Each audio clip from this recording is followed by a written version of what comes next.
नमस्कार, DD news पर आप देखना शुरू कर चुका हमारा खास प्रोग्राम। इस वक्त मैं हूं लाल चंद्र सिंह।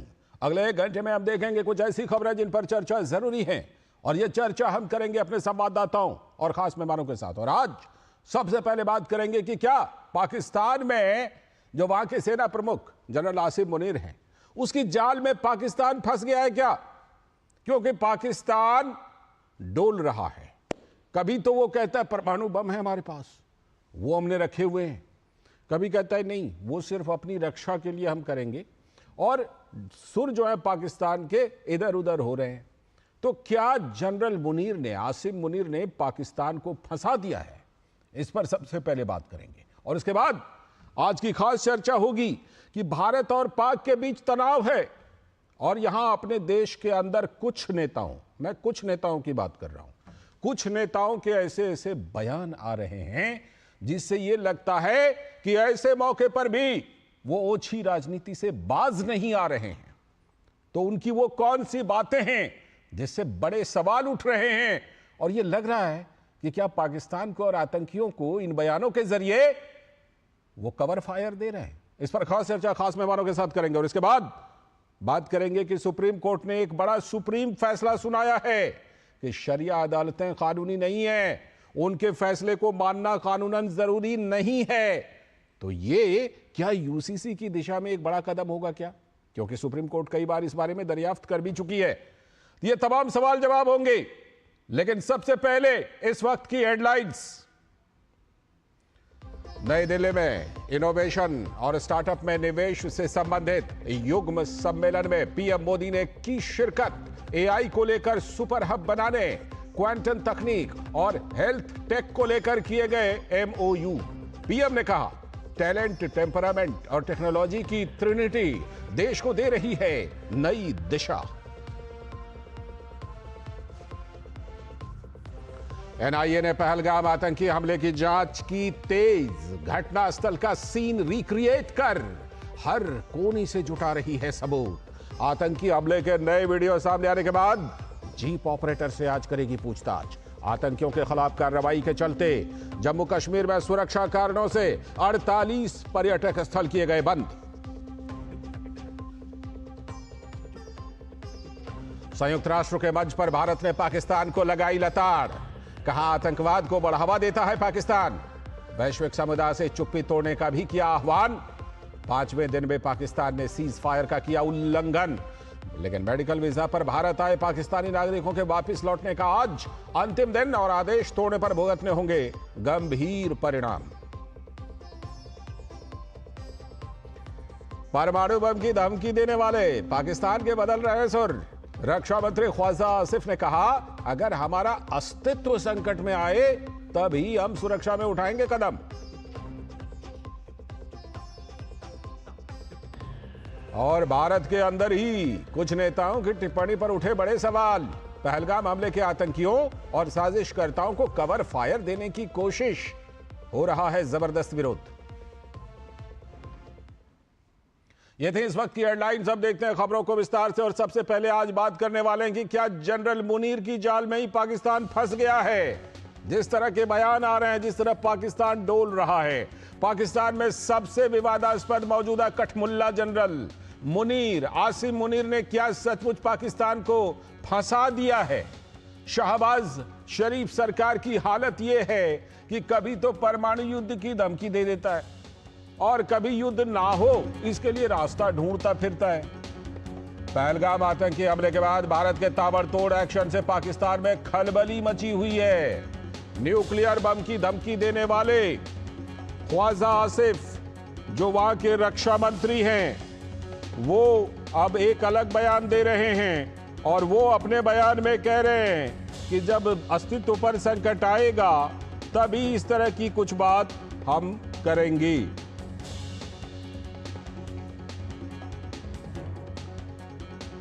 इस बीच संयुक्त राष्ट्र में पाकिस्तान को भारत ने लताड़ लगाई है, और पाकिस्तान को लताड़ लगाते हुए भारत के प्रतिनिधि ने वहां पर कही है कि पाकिस्तान ने इस मंच का दुरुपयोग किया है।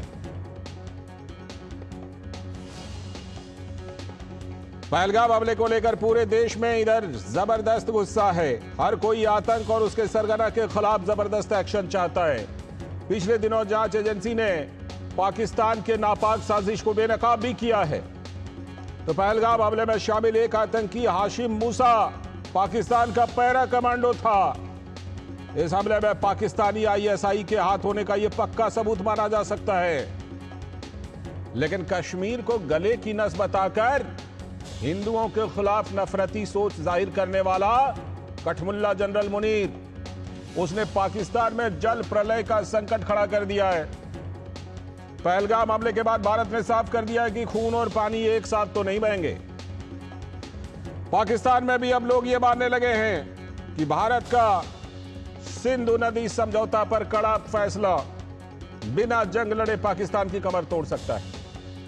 यही वजह है कि सिंध से लेकर पंजाब तक अपने अपने हिस्से के पानी को लेकर पाकिस्तान के अंदर ही जंग छिड़ गई है। उधर पीपीपी के नेता बिलावल भुट्टो जब कहते हैं कि सिंधु दरिया में या तो पानी बहेगा या उनका खून, लेकिन ये नहीं बताते कि उनकी सरकार को काहुता नहर परियोजना को अचानक क्यों रोकना पड़ा। लोगों के तीखे विरोध के बाद सिंधु दरिया पर बने करोड़ों रुपए के प्रोजेक्ट को रोक दिया गया है। इस बीच भारत के जल प्रहार ने अपना असर भी दिखाना शुरू कर दिया है। सिंध प्रांत के लोग किसी भी सूरत में सिंध दरिया का पानी पाकिस्तानी पंजाब प्रांत को नहीं देने पर उतार हुए हैं। तो पाकिस्तानी पंजाब के किसानों की चिंता है कि जलस्तर तो अभी से कम हो गया, तो गर्मियों में तो पीने के लिए भी पानी नसीब नहीं होगा। इन सब के बीच जो 3 युद्ध हैं भारत और पाकिस्तान के बीच और सैकड़ों आतंकी हमले, उसके बाद भारत ने पहली बार ये सिंधु नदी जल समझौता उसको होल्ड करने का फैसला ले लिया है। तो नतीजा क्या होगा ये नहीं पता, लेकिन 65 वर्षों के बाद पाकिस्तान को यह समझ में जरूर आने लगा है कि भारत की उदारता का गलत फायदा उठाना अब तो मुश्किल होगा।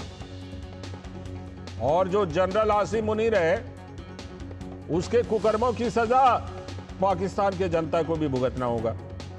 तो पाकिस्तान में अगर इन सब के बीच गृह युद्ध की संभावना बनती है तो इसका कसूरवार कौन होगा?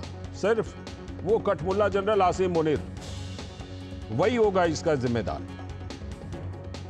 लेकिन पाकिस्तान को जो बेनकाब किया है वो खुद उसके रक्षा मंत्री ने किया है। तो पाकिस्तान के रक्षा मंत्री ख्वाजा आसिफ का कहना है कि अटैक को लेकर सेना को सूचित कर दिया गया है।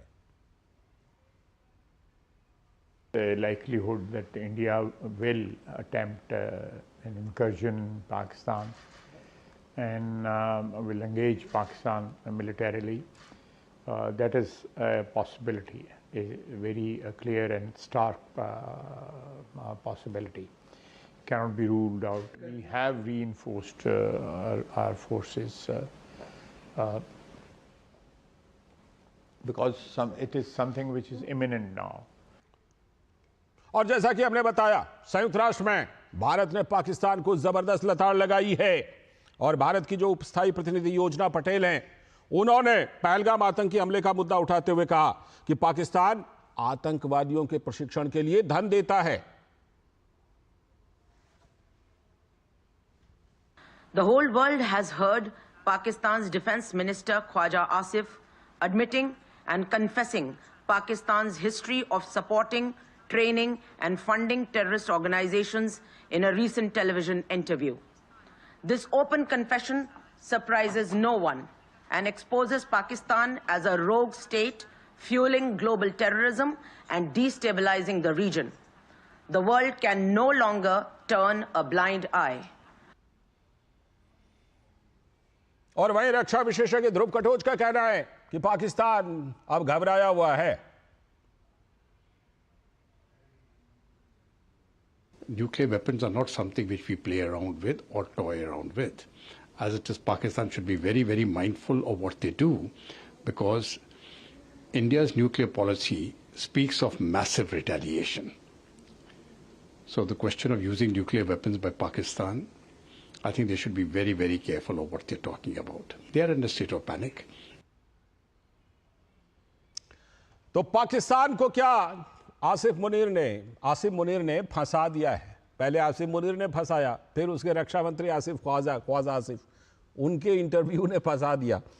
ऐसे पर बात करने के लिए हमारे साथ सामरिक मामलों के विशेषज्ञ, रक्षा मामलों के राजनीतिक विशेषज्ञ डॉक्टर गणेश मल्होत्रा, जो सिंधु नदी जल समझौते के बारे में भी बहुत अच्छी पकड़ रखते हैं, वो हमारे साथ जुड़ रहे हैं। बहुत बहुत स्वागत डॉक्टर गणेश मल्होत्रा जी। और साथ में हमारे सलाहकार संपादक विनोद मिश्र जी भी हमारे साथ स्टूडियो में जुड़े हुए हैं। मैं पहले डॉक्टर गणेश मल्होत्रा जी के पास चलता हूं। डॉक्टर गणेश मल्होत्रा जी, हम लोग पहले भी इस पर बात कर चुके हैं कि भारत ने जो सिंधु नदी जल समझौते को होल्ड किया है अभी, इससे ऐसा लग रहा है कि पाकिस्तान जो पहले पानी की कमी से पहले से ही जूझ रहा था, पाकिस्तान जिसमें सिंध और पंजाब उनके जो प्रांत हैं वो पानी के लिए पहले से ही बिल्कुल एकदम मारामारी कर रहे थे, वहां इससे और ज्यादा स्थिति बिगड़ गई है उनके घर के अंदर। देखिए, पाकिस्तान जो है वो पानी के लिए तो पहले ही हमने समस्याएं देखी है जी, क्योंकि पाकिस्तान का जो इंफ्रास्ट्रक्चर है पानी को यूज करने का वो भी बहुत कम है। और जो थोड़ा बहुत इंफ्रास्ट्रक्चर है तो जैसे पाकिस्तान की पॉलिटिक्स में पंजाब प्रोविंस की डोमिनेशन रहती है और पंजाब से ही सब ब्यूरोक्रेट्स, पॉलिटिशियंस और आर्मी जनरल्स आते हैं। तो पंजाब का हिस्सा अगर मारा जाएगा तो पंजाब से तो एक आवाज उठेगी।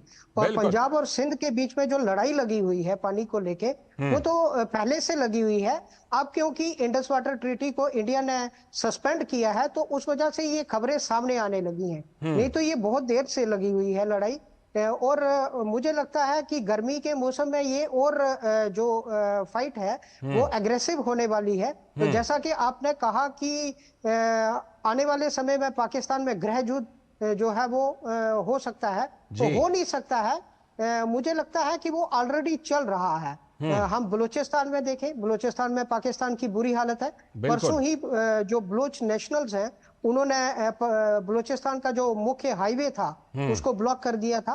खैबर पख्तून में पाकिस्तान की बुरी हालत है क्योंकि पाकिस्तान को लगता था कि तालिबान को लाने से वो टीटीपी की प्रॉब्लम को सॉल्व कर देगा। तो खैबर पख्तून में तालिबान जो है वो टीटीपी को सपोर्ट कर रहा है और उन्होंने ग्रेटर खैबर पख्तूनवा की बात की है। और पंजाब और सिंध तो आपस में लड़ रहे हैं। तो कुल मिला के 4 प्रोविंस हैं, तो 4 प्रोविंस में लड़ाई लगी हुई है। तो मुझे लगता है कि इंडिया के सिर्फ स्टेटमेंट मात्र से वो चीजें एग्रेसिव हुई हैं।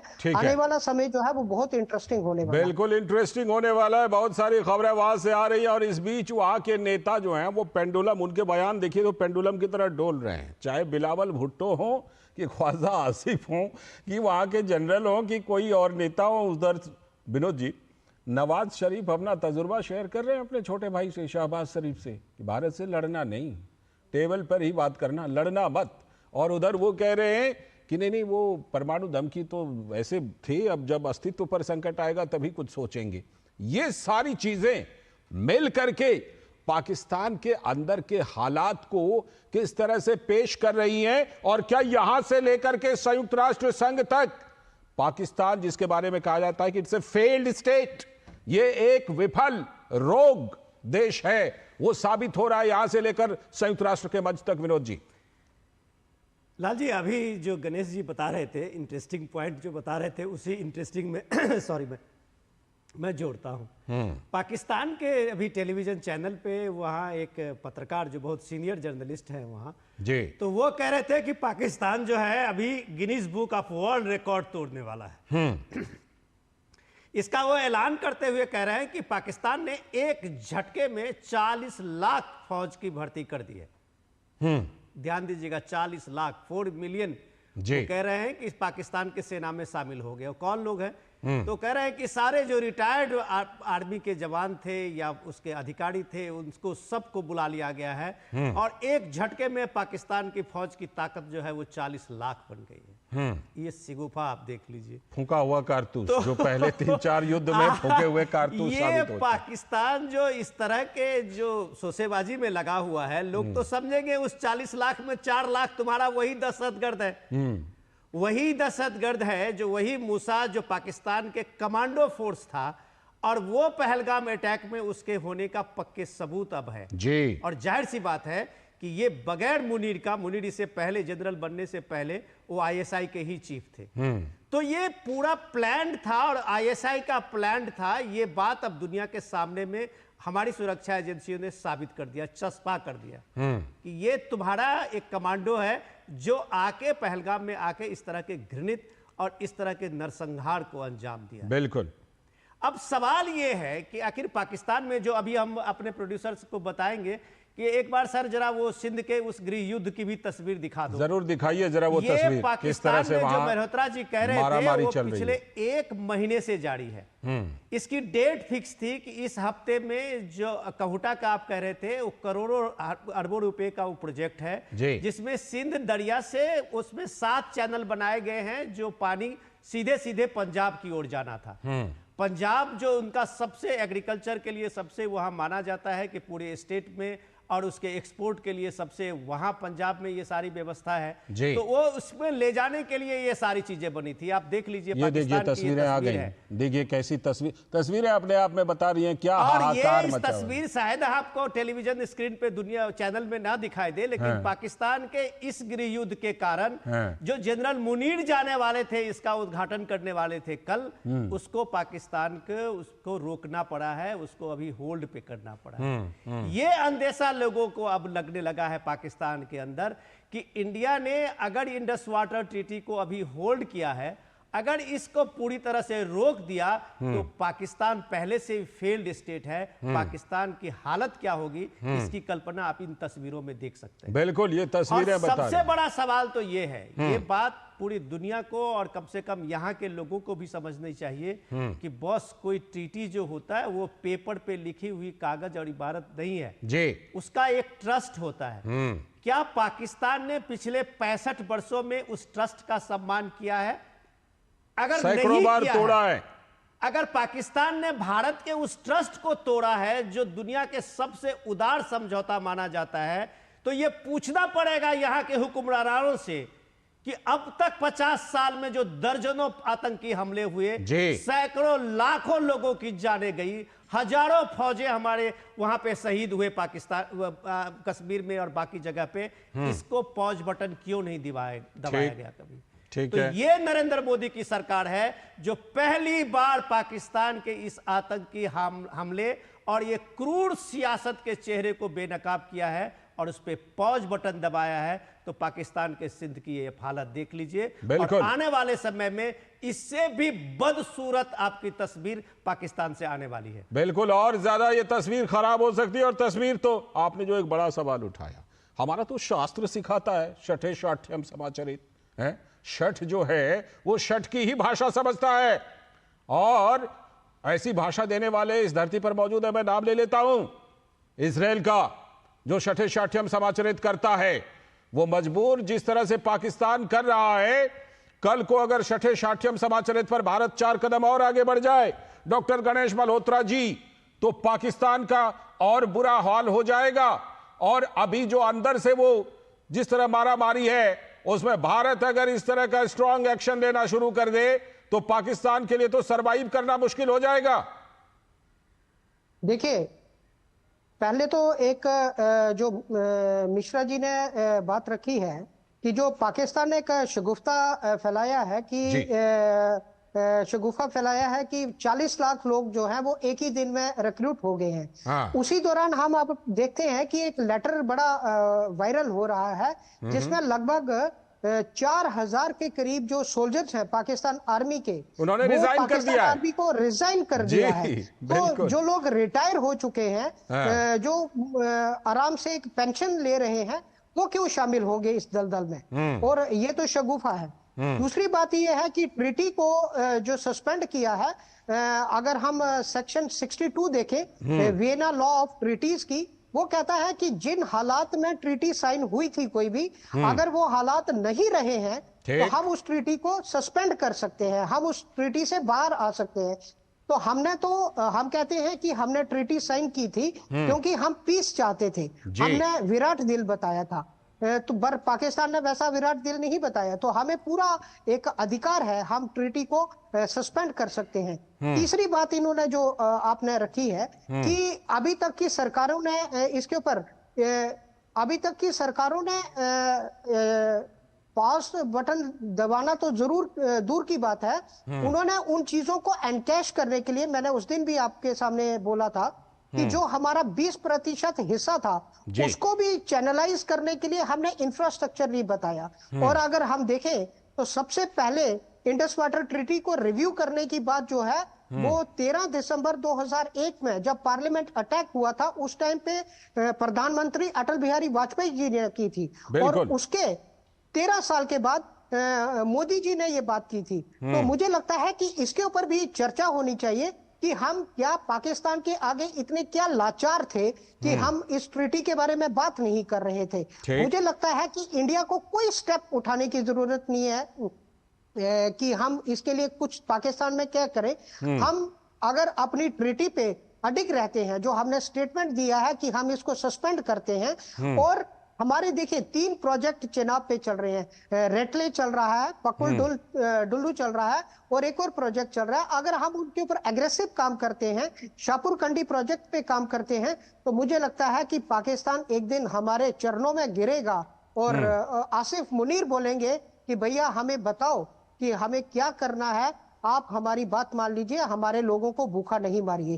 क्योंकि उन्होंने अपना परिवार तो यूके में भेज दिया है। हमने कल की न्यूज देखी है कि जितने भी जनरल्स हैं, उन्होंने किसी ने यूएसए में अपना परिवार भेज दिया है, किसी ने यूके में। तो एक चीज का ध्यान रखिए कि पाकिस्तान में जो मिडिल क्लास है वो नहीं है, अपर क्लास है या लोअर क्लास है। और अपर क्लास ने हमेशा अपने इंटरेस्ट का देखा है, उन्होंने लोअर क्लास के बारे में नहीं सोचा है। ज्यादातर लोगों ने तो विदेश में कुछ ना कुछ कर लिया है, अपर क्लास ने। हाँ, और मुझे लगता है कि अब पाकिस्तान की जनता को भी ये सोचना पड़ेगा कि वो शांति चाहते हैं, वो अपनी रोजी रोटी चाहते हैं, वो अपने बच्चों को खाना देना चाहते हैं, या ये टेररिस्ट से जुड़े हुए ये जो जनरल्स हैं इनका साथ देना चाहते हैं।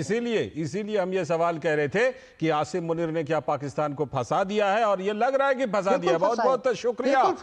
बिल्कुल डॉक्टर गणेश मल्होत्रा जी, बहुत बहुत शुक्रिया जुड़ने के लिए और तमाम विश्लेषण के लिए, इतना अच्छा विश्लेषण करने के लिए बहुत बहुत शुक्रिया आपका। और विनोद जी आप बने रहिएगा अभी, क्योंकि आज हम बात करने वाले हैं, ये तो पाकिस्तान की बात हमने कर ली, बात जरा भारत के अंदर भी जो कुछ नेताओं की जुबान चलती है ना, वो जुबान, उस पर कई बड़े सवाल उठे हैं, उस पर खास चर्चा करेंगे। अभी वक्त है ब्रेक का।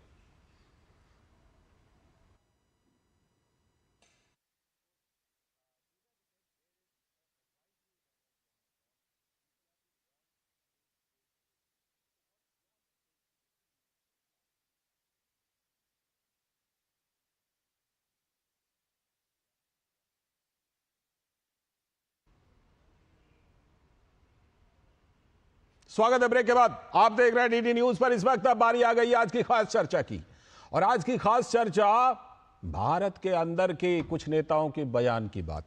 कैसी ओछी राजनीति, कैसी टिप्पणी कर रहे हैं। भारत पाक तनाव के बीच ये ओछी राजनीति चल रही है। पहलगाम हमले में 26 लोगों की जानें चली गई थी। यह हमला देश की संप्रभुता पर चोट और जख्म देने वाला था, लेकिन जिन्हें सोशल मीडिया पर ट्रेंड करना है, उन्हें तो देश के मोरल से कोई लेना देना ही नहीं है। पहलगाम आतंकी हमले के बाद प्रधानमंत्री नरेंद्र मोदी पर निशाना साधते हुए कांग्रेस पार्टी ने सोशल मीडिया पर एक पोस्ट किया, तो बीजेपी ने इस पर कड़ी प्रतिक्रिया देते हुए कहा कि कांग्रेस को तो लश्कर पाकिस्तान कांग्रेस कहा जाना चाहिए। कांग्रेस पार्टी का यह घृणित पोस्ट निंदनीय है। विरोध के कई तरीके हो सकते हैं, लेकिन देश के प्रधानमंत्री के खिलाफ ऐसा पोस्ट नफरती सोच को ही दर्शाता है। तो बीजेपी ने पलटवार करते हुए कहा है कि कांग्रेस पार्टी पाकिस्तान आतंक के डीप स्टेट की टूल किट बन गई है। बीजेपी का आरोप है कि पाकिस्तान की भाषा कांग्रेस पार्टी बोल रही है। और नंबर लेने की कोशिश देखिए कि टीएमसी की नेता सागरिका घोष कश्मीर में आतंकी पर कार्रवाई को बम जस्टिस बता रही है। टीएमसी नेता इसे बुलडोजर जस्टिस मानती है, जो कानून के खिलाफ है। क्या विपक्ष सचमुच पाकिस्तान के टूल किट का हिस्सा बन गया है क्या? पहलगाम हमले में निर्दोष लोगों की निर्मम हत्या से पूरी दुनिया स्तब्ध है। लेकिन जिन्हें सियासत करनी है वो तो कश्मीर में लोगों को भड़का रहे हैं। कर्नाटक के मंजुनाथ राव का परिवार अभी इस हमले के सदमे से बाहर भी नहीं निकल पाया है, लेकिन वहां के मुख्यमंत्री सिद्धारमैया कहते हैं कि पाकिस्तान से युद्ध नहीं होना चाहिए, हमें अपनी सुरक्षा बढ़ानी चाहिए। सीएम सिद्धारमैया की सलाह को पाकिस्तान ने हाथों हाथ ले लिया, तो वो अब सफाई दे रहे हैं कि उनके बयान को तो गलत तरीके से पेश किया गया था। इसी तरह का बयान पिछले साल कांग्रेस के नेता बीके हरिप्रसाद ने भी दिया था कि पाकिस्तान बीजेपी के लिए दुश्मन देश हो सकता है। कांग्रेस पार्टी ऐसा नहीं मानती और उस समय भी बीजेपी ने उन्हें राष्ट्र विरोधी बयान के लिए उनकी निंदा की थी। उमर अब्दुल्ला पहलगाम हमले को देश पर हुए घातक हमला मानते हैं, लेकिन जिन्हें सियासत करनी है वो तो वोट बैंक की सियासत में इसमें भी अपने लिए अवसर ढूंढ रहे हैं। तो इन नेताओं के बयानों पर भाजपा प्रवक्ता गौरव भाटिया ने कांग्रेस पर तंज कसते हुए कहा कि भारत के अंदर मीर जाफर की कमी थोड़े हैं। एक ऐसा कहने को भारतीय राजनीतिक दल भी है जो राष्ट्रीय पार्टी है, जो हमारे बीच में रहता है, लेकिन अगर उसे लश्करे पाकिस्तान कांग्रेस कहा जाए तो गलत नहीं होगा। और बड़े भारी मन से मैं कहता हूं, यह तस्वीर जो है ये कांग्रेस के वेरीफाइड एक्स हैंडल से की जाती है और इस तस्वीर के पोस्ट करने के बाद एक बहुत बड़ा सिग्नल शत्रु देश पाकिस्तान में दिया जाता है। चिंता मत करो, भारत के अंदर मीर जाफर, तुम्हारे समर्थक सब उपस्थित हैं। वहीं जम्मू कश्मीर के मुख्यमंत्री उमर अब्दुल्ला ने कहा है कि यह हमारी जिम्मेदारी थी कि जो भी लोग आए थे वो सकुशल अपने घर लौटते। यहाँ के वजीर आला की हैसियत से, यहाँ की टूरिज्म के मिनिस्टर की हैसियत से मैंने इन लोगों को दावत दी थी यहाँ आने की। मेजबान होते हुए मेरी जिम्मेदारी थी कि सही सलामत मैं इन्हें यहां से वापस भेजूं, नहीं भेज पाया।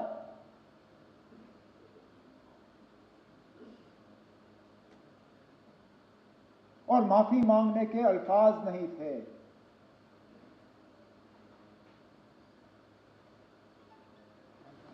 क्या कहता हूं उनको, उन छोटे बच्चों को जिन्होंने अपने वालिद को खून में लपेटा हुआ देखा,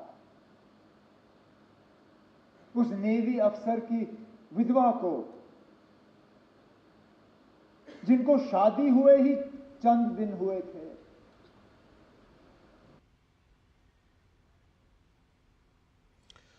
तारीफ होनी चाहिए ऐसे संवेदनशील बयानों की। तो वहीं एलजेपी रामविलास के प्रमुख चिराग पासवान का कहना है कि कांग्रेस को तो हर मुद्दे पर राजनीति करनी है, वो नहीं करनी चाहिए और मामले की संवेदनशीलता को समझना चाहिए। ये गलत है इस तरीके से। जैसा मैंने कहा कि एक सेंसिटिव विषय है और मुझे लगता है इसकी सेंसिटिविटी को समझना विपक्ष की भी उतनी बड़ी जिम्मेदारी है। कल जिस तरीके से उमर अब्दुल्ला जी का जम्मू कश्मीर की विधानसभा में जिस तरीके से उनका बयान रहा, इस तरीके की गंभीरता की फिलहाल ज़रूरत है। पर ऐसे में कांग्रेस जैसी पार्टियां अगर इस पे भी अगर राजनीति ही करेंगी तो ये उचित नहीं। तो कांग्रेस की तरफ से भी बयान आया। वरिष्ठ नेता जयराम रमेश का कहना है कि संसद के दोनों सदनों को बुलाया जाना चाहिए और पहलगाम मुद्दे पर चर्चा होनी चाहिए। संसद का दोनों लोकसभा और राज्यसभा का विशेष सत्र बुलाया जाए। जो क्रूर आतंकी हमले हुए हैं पहलगाम को लेकर, जो स्थितियां पैदा हुई हैं, उस पर चर्चा हो, जिम्मेदारी से चर्चा हो। सब संवेदनशील समय है, सब पार्टियां पहचानती हैं, जिम्मेदारी से चर्चा होगी। और मकसद ये ही है कि हम दुनिया को एक सामूहिक संकल्प दिखाएं, देश को, दुनिया को एक सामूहिक संकल्प दिखाएं कि हम एक हैं। आपको हमने कुछ ही बयान दिखाए हैं, लेकिन बहुत सारे ऐसे बयान है। महाराष्ट्र कांग्रेस के नेता का बयान है, जम्मू कश्मीर के तारिक कर्रा का बयान है, सैफुद्दीन सोज का बयान है। तमाम ऐसे बयान हैं जिसको लेकर ये लग रहा है कि क्या ओछी राजनीति कर रहे हैं, क्योंकि ये बयान पाकिस्तान में हेडलाइन बन के चल रहे हैं। भारत पाक तनाव के बीच ये ओछी राजनीति हो रही है। इसी पर आज खास चर्चा करने के लिए हमारे साथ जुड़ रहे हैं डॉक्टर कौशल कांत मिश्रा जी, भारतीय जनता पार्टी के प्रवक्ता, बहुत बहुत स्वागत। साथ में अशोक शर्मा जी, टीएमसी के नेता, तृणमूल कांग्रेस के, बहुत बहुत स्वागत, नमस्कार आपका। और हमारे साथ हमारे सलाहकार संपादक विनोद मिश्र जी भी जुड़े हुए हैं। विनोद जी, कुछ नेताओं के तो मैं देख रहा था पाकिस्तानी चैनलों पर बड़े जबरदस्त एकदम बड़ा बड़ा फोटो हेडलाइन के साथ चल रहा था। उन नेताओं को क्या ये समझ में नहीं आती कि क्या इस समय बयान देना चाहिए, या फिर सावधानी बरतते बरतते भी जो ओरिजिनल अंदर में है वो रोकते रोकते भी बाहर आ जा रही है इनकी, ऐसे नेताओं की? लाल जी, ये इतना अफसोसनाक ये मामला है अभी जो हम लोग देख रहे हैं कि क्या हमारे विपक्ष के नेता सिर्फ सोशल मीडिया में ट्रेंडिंग कराने के लिए इस तरह की बयानबाजी कर रहे हैं? संवेदनशीलता तो दूर, एक जो पीड़ित परिवार है उसके जख्मों पे मलहम लगाने के बदले क्या वो ऐसा नहीं है कि वो उसमें नमक छिड़क रहे हैं? जी, आज देश जिस तरह से मर्माहत है और देश जिस तरह से आक्रोशित है इस हमले को लेके, तभी ये आपने देखा कि बिहार में एक जनसभा में प्राइम मिनिस्टर मोदी ने कहा था कि हम जो आतंकियों की ये बची खुची जमीन है उसको हम नेस्तनाबूद कर देंगे। और इस नेस्तनाबूद में देखिए कि ऑपरेशन ऑल आउट कश्मीर में चल रहा है।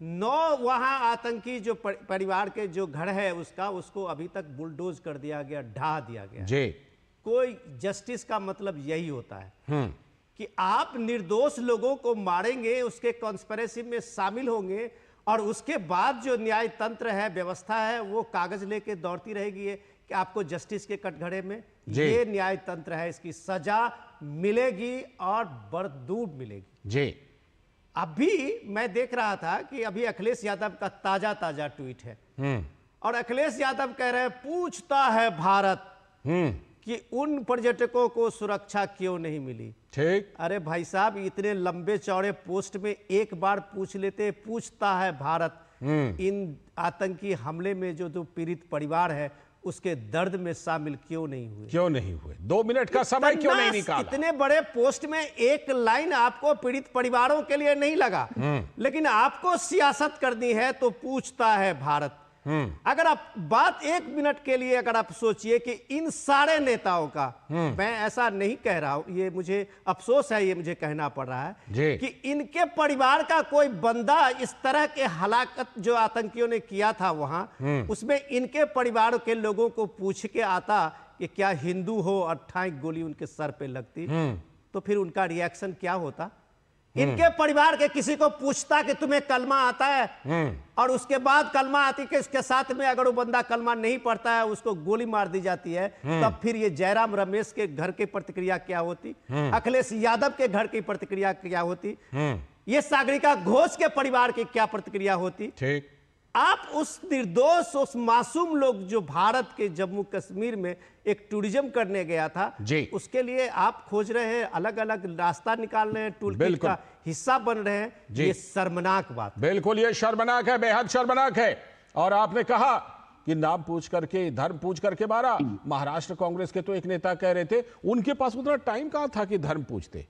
जिनकी हत्या कर दी गई है, उनकी विधवाएं, उनके बच्चे बता रहे हैं कि वहां पर एक एक करके पूछा गया। ये कहते हैं उनके पास, आतंकवादियों के पास उतना टाइम कितना कहां होता है? बहुत टाइम था उनके पास, उन्होंने वहां पर खून की होली के लिए। अशोक शर्मा जी, क्या मॉडल है सागरिका घोष जी का और टीएमसी का आतंकवाद से लड़ने का? जरा उसको एक्सप्लेन कीजिए, क्योंकि हम तो यही मानते हैं कि जो बाहर से अगर आतंकवादी घुसपैठ करता भी है तो यहां पर उसका कोई ना कोई गद्दार बैठा हुआ है जो उसको समर्थन देता है। उन गद्दारों के मकान को ना सिर्फ गिराया जाना चाहिए बल्कि अगर और गद्दारों की पहचान होती है तो उनको भी उड़ा देना चाहिए। ये मॉडल हम समझते हैं। सागरिका घोष जी का और टीएमसी का कौन सा मॉडल है आतंकवाद से लड़ने का, फाइट करने का? बताइए अशोक जी। देखिए, सबसे पहले तो मैं आपके चैनल से एक बहुत अच्छी बात इन्होंने शुरू की है जी, कि जो आप जो बोल रहे हैं कि सागरिका मैडम ने जो भी बोला जी, तो उन्होंने जो बोला है वो उनका अपना व्यक्तित्व है। अच्छा, ये हुई बात। लेकिन ठीक है, अब मैं टीएमसी मॉडल उससे हटा लेता हूं अपने सवाल से, सागरिका मॉडल बोलता हूं। सर एक मेरी हाँ, बोलिए ना पूरा कि ये जो भी अभी जो यहाँ पे बहस हो रही है पिछले 7 दिन से, मुझे एक बात समझ में नहीं आ रहा है कि आधे घंटे तक पहलगाम में जो भी कुछ हुआ उस समय क्या हमारे देश की जो वहां की जो जवाबदेही थी वो जवाबदेही किसके ऊपर थी? क्या वो जम्मू कश्मीर सरकार के ऊपर थी? जम्मू कश्मीर सरकार के ऊपर? वो तो सेंट्रल के ऊपर थी। भाई, आज के होम मिनिस्टर जो है उनका दायित्व था वहां पे जो भी टूरिज्म जाते हैं उनकी सुरक्षा को देखना, उनके सारे चीजों को देखना उनका दायित्व था। उनसे कोई भी सवाल नहीं पूछ के वो जितने भी जो अपोजिशन के लीडर जो है अपोजिशन के, उन लोगों से वो आरोप प्रत्यारोप लगा रहे हैं। अरे भाई, हमारे अंदर जो कष्ट है वो हम अपने तरीके से बयां कर रहे हैं। हमने ये कहा कि बुलडोजर जो है, ये बुलडोजर तो यूपी में भी चला रहे हैं। ये बुलडोजर क्या पहली बार चल रहा है हिंदुस्तान में? क्या बुलडोजर की नीति इनकी पूरे हिंदुस्तान में जहां जहां भाजपा की तो फिर आतंकवादियों के घरों पर चलने पर दर्द नहीं होना चाहिए ना? हमने क्या बोला कि सागरिका मैडम ने जो भी बोला है वो उनका अपना व्यक्तित्व है। थोड़ा थोड़ा आप कवर भी कर देते हैं ना उनको, इसीलिए मैंने कहा आप अलग भी करते हैं, कवर भी कर रहे हैं। उन्होंने अपना व्यक्तित्व जो रखा है कि बुलडोजर क्या आज पहली बार चल रहा, आतंकवादियों पे बुलडोजर क्यों?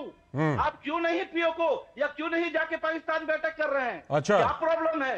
आपको तो मुसलमान का भी पूरा इसमें क्या प्रॉब्लम है? अगर कोई वहां पर जो है समर्थक है उसका घर उड़ा दिया जा रहा है, इसमें सागरिका जी को क्या प्रॉब्लम है? देखिए, मैं आपको क्या बोला, व्यक्तित्व विषय में उन्होंने बोला कि बुलडोजर चलाने की बजाय आप पाकिस्तान बैठक कीजिए। ये तो क्लियर है। आज के समय में जम्मू कश्मीर के जितने भी मुसलमान हैं वो क्या प्रधानमंत्री के साथ नहीं खड़े हैं? वो क्या प्रधानमंत्री को नहीं बोल रहे हैं? कर रहे हैं, बिल्कुल। हमने तो उमर अब्दुल्ला का बयान भी सुनवाया और बताया कि हमारे नेताओं को उमर अब्दुल्ला से सीखना चाहिए कैसा बयान देना है। तो 7 दिन से ये जो हमारी जो इंटेलिजेंट है क्या कर रही है? ठीक है, मैं वैसे बता देता हूं। इसका जवाब मैं कौशल कांत मिश्रा जी से लूंगा और मैं यहां पर यह उल्लेख नहीं करूंगा कि जब कभी इस तरह का कोई हैवानियत पर उतर आता है तो वो चाहे पहलगाम हो या बशीरहाट हो या मालदा हो, हैवानियत के बाद क्या होता है वो हमने देखा है। लेकिन कौशल कांत मिश्रा जी बताइए, कुछ सवाल जो उन्होंने उठाया कि जिनकी सुरक्षा की जिम्मेदारी थी उनको तो जिम्मेदारी लेनी पड़ेगी, बताइए। लालचंद जी, मुझे लगता है कि टीएमसी के प्रवक्ता हिंदुस्तान में रहते नहीं है।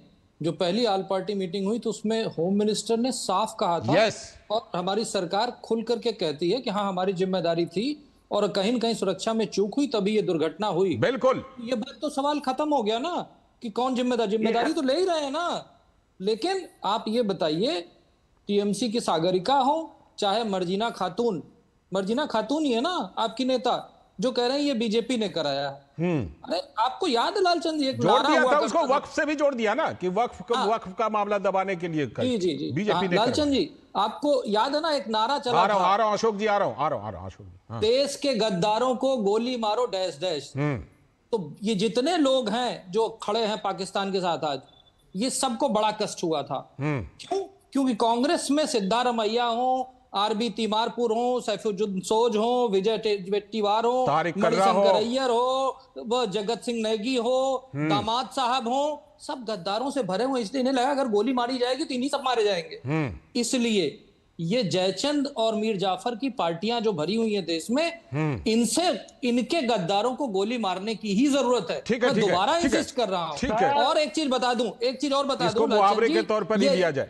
ये यही सैफुद्दीन सोज है। आपको याद है 1990 में इनका भतीजा एबडक्ट हुआ था और 60 टेररिस्ट छोड़ दिए गए थे। ठीक है, वही सैफुद्दीन सोज है जो ये कह रहे हैं कि पाकिस्तान की बात क्यों न मान ली जाए। अशोक जी की टिप्पणी ले लेता हूं। ऐसे लोगों को भर रखा है देश की राजनीति में, ऐसे लोग जिनके लिए परिवार फर्स्ट है, पार्टी सेकंड है, तुष्टीकरण मुस्लिम वोट थर्ड है और देश सबसे आखिरी में है। ठीक है, कौशल जी आ रहा हूं। अशोक जी की एक टिप्पणी पहले। अशोक जी बोलिए। सर, हमारे समझ में ये नहीं आ रहा है कि इन्हीं के एक नेता है पश्चिम बंगाल में शुभेंदु अधिकारी जी, वो एक ट्वीट है हमारे पास, वो बोलते हैं हिंदुस्तान मुर्दाबाद। वो सोचिए, ओपन जो है हिंदुस्तान मुर्दाबाद बोल रहे हैं। अशोक जी,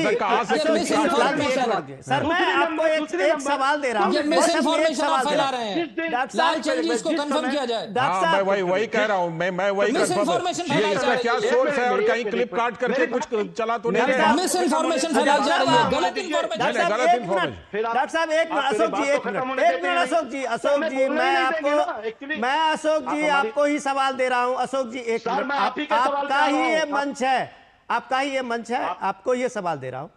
आप जिस तरह से एक सागरिका घोष को आपने क्लीन कर दिया कि ये उनका स्टेटमेंट होता है, कांग्रेस के जयराम रमेश ने अपने सारे नेताओं के बयान को कह दिया कि ये उनका अपना बयान है। हाँ। ये अलग बात है कि सागरिका मैडम अभी भी पाकिस्तान के सोशल मीडिया के हैंडल पे चल रही है, ट्रेंड कर रही है। ये सारे के सारे जितने भी कांग्रेस नेता के बयान हैं वो पाकिस्तान के सारे सोशल मीडिया से लेके टीवी पे चल रहे हैं। तो क्या ये सारे नेताओं के बयान क्या पाकिस्तान के टूल किट का हिस्सा नहीं है? दूसरा जो सबसे बड़ा सवाल है कि आप क्या निंदा करते हैं, आप इंडिया गठबंधन के एक हिस्सा में से हैं कि प्राइम मिनिस्टर मोदी का जिस तरह से एक पोस्ट सोशल मीडिया से कांग्रेस पार्टी ने किया है, क्या आप उसका समर्थन करते हैं या आप उसकी निंदा करते हैं? बोलिए, पहले तो आप ये बोलिए। बोलिए। 100% हम उनकी निंदा करते हैं, लेकिन हमारी जो नेत्री है उन्होंने सबसे पहला स्टैंड दिया, हमारी मुख्यमंत्री जी ने, कि हम सेंट्रल के हर डिसीजन के साथ हैं। बोला या नहीं बोला? हमारी नेत्री ने, मुख्यमंत्री ममता बनर्जी ने क्लियर बोला है कि सेंट्रल जो भी एक्शन लेगी हम उनके साथ हैं। आप सेंट्रल के हर इंस्ट्रक्शन के साथ हैं, तो सेंट्रल का इंस्ट्रक्शन लाजिए। सेंट्रल का इंस्ट्रक्शन ये है कि इसमें अभी पाकिस्तान के जो लोग रह रहे हैं, अवैध रूप से जो देश में, राज्य के किसी में हिस्से में रह रहे हैं, उनको देश से निकाला जाना चाहिए। आपने कितने लोगों की, आपकी सरकार ने निकाली है, ये आप सिर्फ एक पश्चिम बंगाल से कितने लोगों को निकाला अभी तक? आपने कितने लोगों को निकाला, कितने लोगों को आइडेंटिफाई किया है, कितने लोगों पे आपने वहां आपकी पुलिस ने कार्रवाई की है? बस यही डेटा दे दीजिए। ये सारी चीजों को मुझे पता है कि ये सारी चीजों को 15 से 20 दिन के बाद क्या होगा, क्योंकि जो मुद्दे की बात है उस पे तो ये लोग आ नहीं रहे हैं। क्योंकि इस समय जो जम्मू कश्मीर के जो मुसलमान लोग हैं उनके बारे में सोचिए कि वहां टूरिज्म किस तरीके से बैकफुट पे आ गया है। आज की डेट में कोई भी आदमी जम्मू कश्मीर में नहीं जाना चाहेगा, क्योंकि सबको ये डर है। जो 26 लोग मारे गए उनके बारे में भी जरा सोचिए ना। तो हम उनके बारे में तो सोच रहे हैं, इसीलिए तो प्रधानमंत्री जी को कह रहे हैं कि आप अपनी जिम्मेदारी को निभाइए, हम लोग आपके साथ हैं। वो जिम्मेदारी को ना निभाकर वो उल्टी पुल्टी बातों में हम लोग को उलझाने की कोशिश कर रहे हैं इस समय। ठीक है, मैं लौटता हूं, मैं इस चर्चा को जारी रखूंगा। इस समय दिल्ली की मुख्यमंत्री स्कूल फीस वाले मामले पर संबोधित कर रही है, सीधे वहां चलते। आप सब बने रहिएगा, लौटकर फिर चर्चा जारी रखेंगे। इस समय दिल्ली की सीएम रेखा गुप्ता पीसी कर रही है।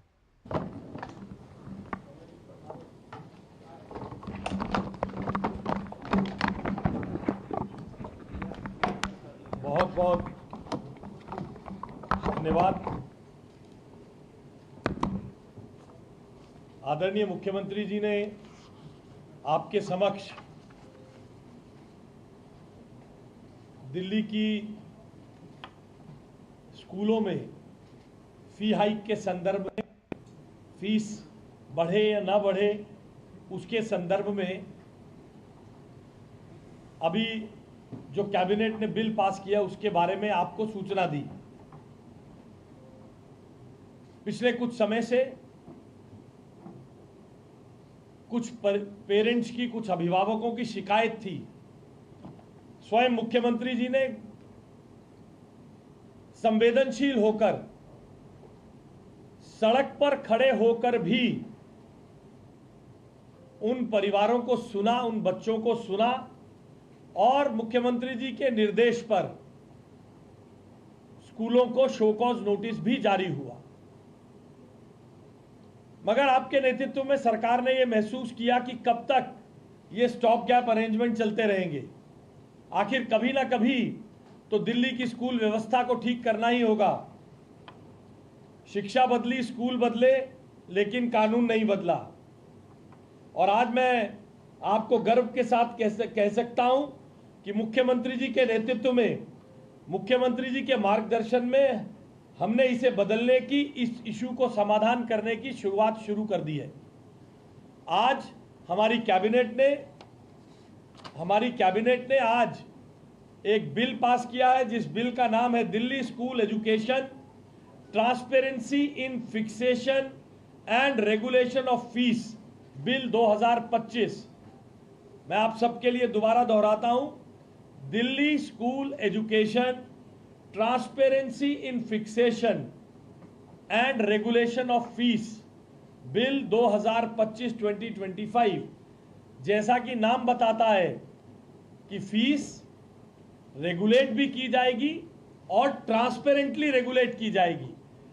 फीस बढ़ेगी या नहीं बढ़ेगी इसका प्रोसेस ट्रांसपेरेंटली होगा। पहले की सरकारों ने 27 साल हो गए, हमने 65 दिन में मुख्यमंत्री जी के निर्देश पर उनके मार्गदर्शन में हमने 65 दिन के अंदर इस बिल को लाकर दिल्ली की जनता को नया प्रशासन, गुड गवर्नेंस के नए आयाम खड़े करने का काम किया है। इस बिल में दिल्ली की जनता के 1677 स्कूलों में पढ़ने वाले बच्चों को, उनके अभिभावकों को आज राहत की सांस मिलेगी, क्योंकि जैसा माननीय मुख्यमंत्री जी ने बताया, दिल्ली स्कूल एक्ट 1973 की धारा 17(3) और धारा 180 के अंतर्गत स्कूलों के पास बाध्यता नहीं थी और पिछली सरकार ने 2024 में हाईकोर्ट में मुकदमा हारने के बाद रही सही ताकत को भी खो दिया था। इसलिए आज हमने transparency in fixation and regulation of fees bill 2025 पास किया है, पार्लियामेंट हमारी कैबिनेट ने पास किया है। मैं आपको इस बिल के कुछ प्रावधानों से अवगत कराना चाहता हूं, बाकी की जानकारी आपके सामने हम प्रेस रिलीज के माध्यम से भी बताएंगे। जैसा बताया गया कि पिछले बिल में कोई रोक टोक नहीं थी कि कब फीस बढ़ेगी, कैसे फीस बढ़ेगी, कौन फीस बढ़ाएगा। उस एक्ट में प्रावधान था कि आप केवल सूचित कर दीजिए। इसलिए इस बिल में तीन स्तरीय समिति बनाकर, 3 स्तर पर समिति बनाकर इस बिल को लागू करने का काम हमने किया है। पहले लेवल पर एक स्कूल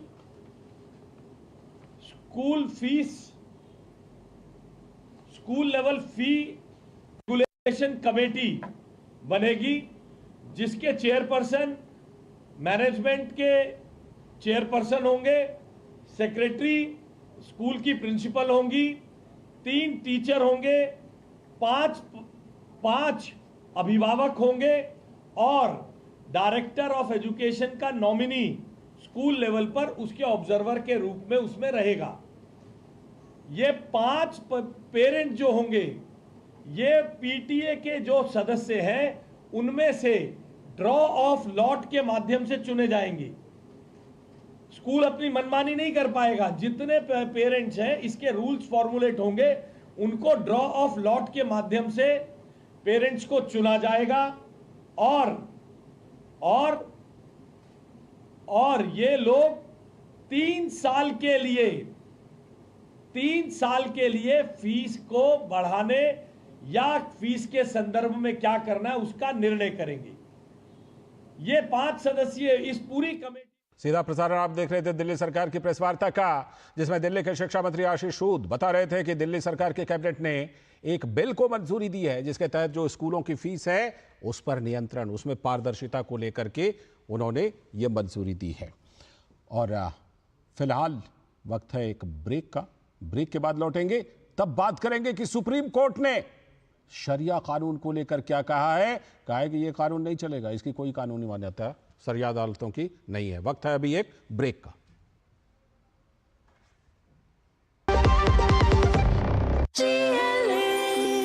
जो लक्ष्य चुना था समझ आने लगा है। GLA यूनिवर्सिटी, उच्च लक्ष्य की निश्चित प्राप्ति। मेरी पसंद, मेरी पसंद, मेरी पसंद, मेरी पसंद,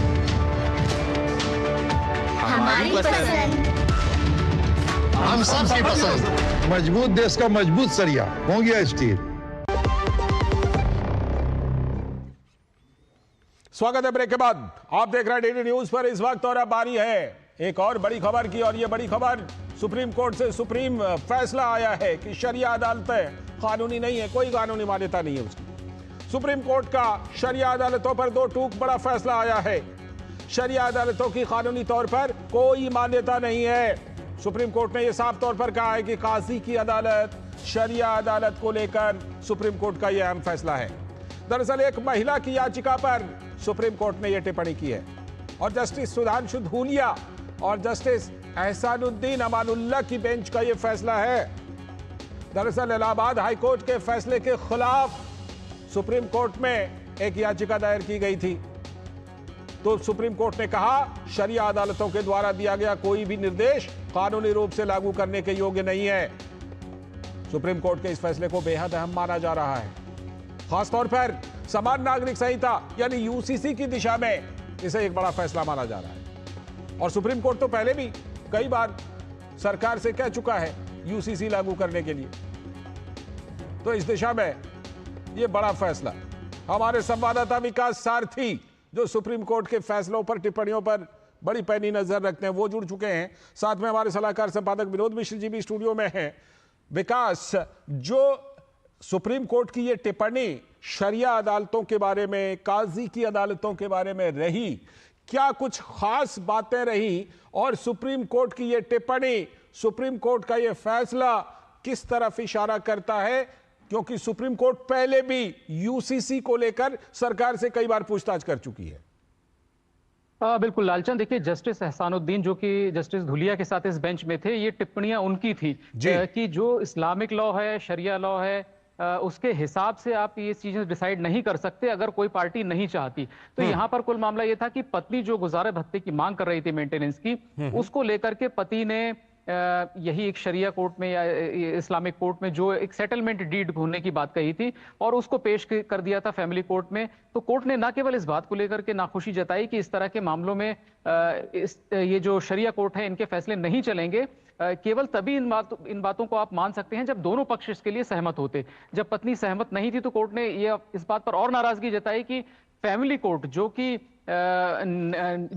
मौजूदा कानून नियमों पर चलता है, उसने आखिर शरिया कोर्ट की डिक्री को क्यों मंजूर किया, उसके आधार पर उसने आदेश क्यों दिया। यही वजह है कि सुप्रीम कोर्ट ने family court, Allahabad high court दोनों के आदेश को पलटते हुए, रद्द करते हुए महिला को मेंटेनेंस का ऑर्डर किया, और उसके बाद ये टिप्पणियां की कि इस तरह से आप इस तरह के आदेश पारित नहीं कर सकते, और फैमिली कोर्ट्स को ये देखना चाहिए कि अगर किसी महिला को केवल ये इस आधार पर मेंटेनेंस से नकारा जा रहा है उसको कि कोई इस्लामिक कोर्ट के हिसाब से या शरिया कोर्ट के हिसाब से एक सेटलमेंट डीड सामने पेश कर दी गई, तो ये गलत है।